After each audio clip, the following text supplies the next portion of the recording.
Je désire attirer votre attention sur les passages suivants. Je suis heureux de la venue de Stéphanas, de Fortuna et d'Achaïcus, car ils ont tranquillisé mon esprit. 1 Corinthiens 16, 17, 18.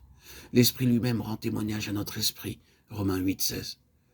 Qu'un tel homme soit livré à Satan pour la destruction de la chair afin que l'esprit soit sauvé au jour du Seigneur Jésus. 1 Corinthiens 5, 5. Pour être sainte de corps et d'esprit. 1 Corinthiens 7, 34. Nous rencontrons très souvent dans le Nouveau Testament ces deux mots âme et esprit. Et puisque notre désir premier est présent et de faire entre ces deux termes une distinction ou de remarquer la distinction que fait la parole de Dieu entre eux, il nous faut définir par une règle générale ce qui les distingue. Cette distinction générale peut être établie de la manière suivante. L'âme, souvent exprimée par la vie, se rapporte à l'homme dans sa propre vie consciente, ici-bas dans ce monde.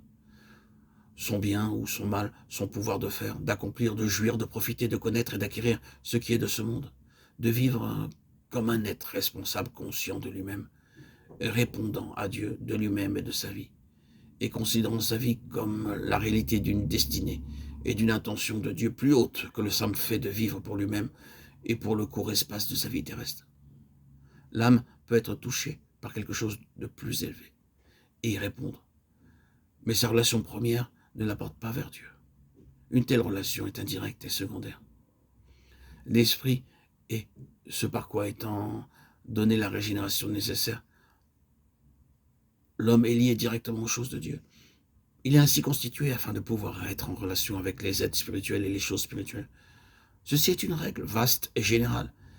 Et si certains passages semblent le contredire, la difficulté tombera si nous nous souvenons de la condition selon laquelle, d'une part, Dieu regarde l'homme comme un être responsable, parce qu'intelligent et conscient, capable de choisir et de saisir, et d'autre part, lorsque l'esprit a été régénéré et amené en communion vivante avec Dieu, l'âme, elle aussi, a été touchée, et désormais elle reçoit de Dieu comme elle donne à Dieu par le moyen de l'esprit. Nous parlerons plus pleinement de tout cela à mesure que nous avancerons dans notre étude. Nous pouvons rappeler ici un passage de la lettre de Paul aux Corinthiens qui exprime bien notre pensée. Ce sont des choses que l'œil n'a point vues, que l'oreille n'a pas entendues, et qui ne sont pas montées au cœur de l'homme, mais que Dieu a préparées pour ceux qu'il aime. Dieu nous les a révélées par l'Esprit, car l'Esprit sonde tout, même les profondeurs de Dieu. En effet, qui sait ce qui est dans l'homme, sinon l'Esprit de l'homme qui est en lui? De même aussi, personne ne connaît ce qui est en Dieu, si ce n'est l'Esprit de Dieu. Mais nous avons reçu l'Esprit qui vient de Dieu afin que nous connaissions les grâces de Dieu. 1 Corinthiens 2, 9, 12. Chaque royaume est gouverné et limité par sa propre nature. Un animal et un homme ne pourront pas pousser très loin leur rapport mutuel. Que représente un oratorio de Handel pour un chien? Nous n'avons fait jusqu'ici que frayer le chemin pour notre étude réelle. Il nous faut maintenant la commencer sérieusement.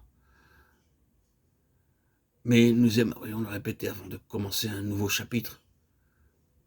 Notre étude n'aura pas un caractère académique ni technique. Nous n'aurions ni le désir ni la compétence. Nous avons un fardeau sur notre cœur et le désir de voir un réel changement dans l'état spirituel qui existe aujourd'hui. Notre objet est entièrement spirituel et pour le plaisir de Dieu et la satisfaction de son peuple.